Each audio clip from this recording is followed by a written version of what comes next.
അവസരം കിട്ടിയിട്ടുണ്ട്. വന്ന് ഒറ്റ മിനിറ്റാ.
എവിടെയായിരുന്നു ഇതുവരെ? ഇവിടെ നിൽക്കുക.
എങ്ങനെയൊക്കെയാ നന്ദി പറയേണ്ടത്?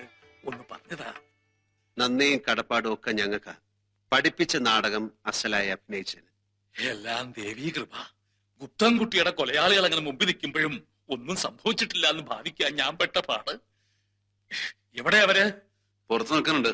പോലീസുണ്ട് കൂടെ. വിളിക്കണം? വേണ്ട. രാമപ്പനും മക്കളും. എനിക്ക് ആ മഹാഭാവികളുടെ മുഖം ഇനി കാണണ്ട. ഈ പുണ്യമുഹൂർത്തത്തിന്റെ പവിത്രത മുഴുവൻ നഷ്ടപ്പെട്ടു പോകും. എല്ലാം മറക്കാൻ ഇനി എനിക്ക് യാതൊരു ബുദ്ധിമുട്ടുമില്ല. ഇയാളില്ലേ ഇവിടെ? കെല്ലിക്കൽ കോവിലകത്തിന്റെ അനന്തരാവകാശിയായി നിൽക്കുന്നത് എന്റെ കുട്ടൻകുട്ടി.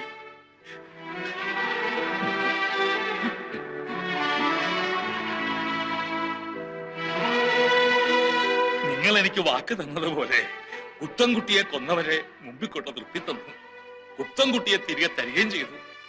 ഈ ഹരികൃഷ്ണന്മാരെ ഞാനും അരുത് മനസ്സേ, അരുത്. അങ്ങയുടെ ഹൃദയവിശുദ്ധിയുടെ മുമ്പിൽ ഇങ്ങനെ ഒന്ന് നിൽക്കാൻ കഴിഞ്ഞ ഞങ്ങള് പുണ്യം ചെയ്തവരാണ്, ഭാഗ്യവാന്മാരാണ്.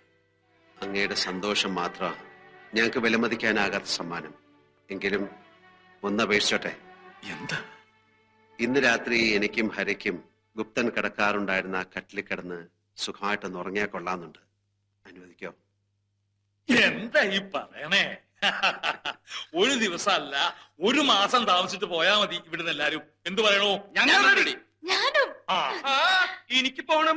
2 ദിവസത്തിനകം എന്റെ മോള് സിംഗപ്പൂരിൽ നിന്ന് വരണ്ട് ഭർത്താവായിട്ട്. 4 മാസം കറുപ്പാ. ആർക്ക് ഭർത്താവിനാ? കോമഡി പറയല്ലേ, കോമഡി പറയല്ലേ. നല്ല നേരം നോക്കി കോമഡി പറഞ്ഞ് ചളാക്കല്ലേ. എനിക്കറിയാം, ഇത് കഴിഞ്ഞ് 2 ആൾക്കും കൂടി കോമഡി പറഞ്ഞ് ഇറങ്ങാനല്ലേ. എനിക്കറിയാം. ഞങ്ങൾക്ക് നാളെ പോണം. ഉടനെ തന്നെ തീർപ്പ് കൽപ്പിക്കേണ്ട മറ്റൊരു കേസുണ്ട് ഞങ്ങൾ തമ്മിൽ. ഒരാശയക്കുഴപ്പം. അതിന് ഭംഗിയായ ഒരു തീർപ്പുണ്ടാക്കാൻ ഞങ്ങൾ അനുഗ്രഹിക്കണം. എന്റെ പ്രാർത്ഥനകളും അനുഗ്രഹങ്ങളും എന്നും നിങ്ങളോടൊപ്പം ഉണ്ടാവും. സർവമംഗളങ്ങളും ഭവിക്കട്ടെ. അപ്പൊ ഞങ്ങൾ വരട്ടെ. വരട്ടെ. രാവിലെ പോകുന്നതിന് മുമ്പ് കാണാം. കാണാം.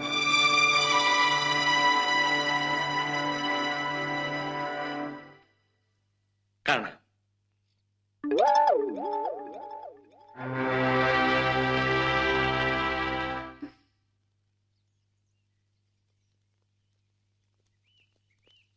എവിടെ 2 വക്കീലന്മാര്? ഇന്നലെ പറഞ്ഞില്ലേ, ആ കേസ് തീർക്കാൻ പോയിരിക്കുക. അവരിപ്പോ വരും.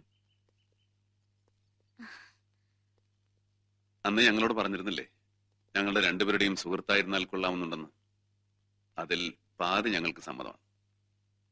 എന്നുവെച്ചാ ഞങ്ങൾ 2 പേരിൽ ഒരാൾ എന്ന് മീരയുടെ സുഹൃത്തായിട്ടിരിക്കാൻ സമ്മതിച്ചിരിക്കുന്നു എന്നർത്ഥം.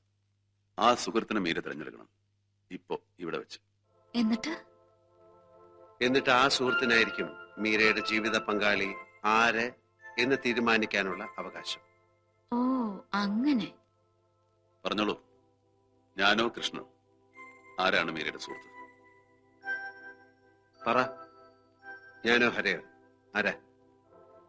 നിങ്ങൾക്ക് എന്നെ വെറുതെ വിടാൻ ഉദ്ദേശമില്ല അല്ലേ?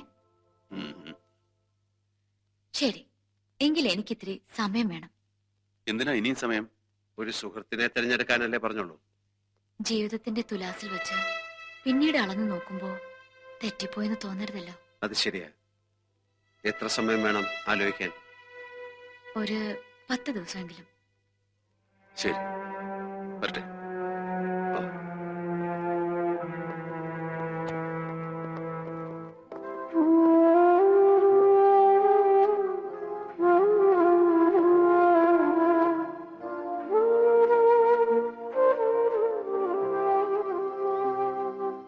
തമ്മിൽ വീണ്ടും കാണേണ്ടവരായതുകൊണ്ട് ആരോട് യാത്ര പറയുന്നില്ല. വീണ്ടും തമ്മിൽ കാണാനുള്ള സാഹചര്യം ഉണ്ടാകാനുള്ള സാഹചര്യം ഉള്ളതുകൊണ്ട് യാത്ര പറയുന്നില്ല. എന്റെ മോളും ഭർത്താവും സിംഗപ്പൂരിൽ നിന്ന് വരുമ്പോ ഞാനും